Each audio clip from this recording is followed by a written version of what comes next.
یہ واقعہ ختم ہونے کے بعد سکون اور اطمینان ہوا تو سوچا اب جاتا ہوں، جا کے سرکار مدینہ کے حضور پیش ہوتا ہوں عمرے کے لیے وہاں سے نکلے۔ وہ بھی ایک بڑا دلچسپ سفر ہے، وہ بھی کبھی آپ سے بیان کریں گے، اس میں بے شمار ایسے واقعات ہیں۔ سرکار مدینہ کے حضور پیش ہوئے تو وہاں پھر وہی کیفیت طاری ہوئی، اور آقا نے حکم فرمایا کہ تم یہاں نہیں، تمہاری ڈیوٹی موڑا شریف میں، تم موڑا شریف میں جاؤ، وہاں جا کے اپنی ڈیوٹی کرو۔ پھر میرے آپ کے پیر و مرشد موڑا شریف واپس آئے، اور ہم نے دیکھا، چشم فلک نے دیکھا، ساری دنیا گواہ ہے کہ اس دنیا کے سارے ذرائع آپ کے خلاف تھے۔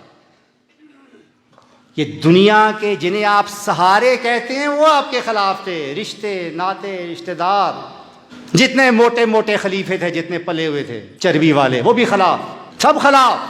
لیکن ساتھ کون تھا؟ رب کی ذات۔ میرے آپ کو پیر مرشد فرمایا کرتے تھے، ہمیشہ ایک نصیحت کرتے تھے، وہ آج میں آپ کے حوالے کرتا ہوں اس نصیحت کو، یاد رکھے۔ ہمیشہ فرمایا کرتے تھے کہ یاد رکھو کہ دنیا میں کوئی کسی کا نہیں ہے سوائے اللہ کی ذات کا۔ ہر محبت غم کا باعث بن سکتی ہے، اور بلکہ بنتی ہے کسی نہ کسی موقع پر۔ ہر رشتہ، ہر ناتا کبھی نہ کبھی آپ کو تکلیف دے سکتا ہے۔ اگر کوئی ساتھ نہیں چھوڑتا تو وہ آپ کا رب ہے۔ اگر کسی کی محبت دائمی سکون کا باعث ہے تو وہ آپ کا رب۔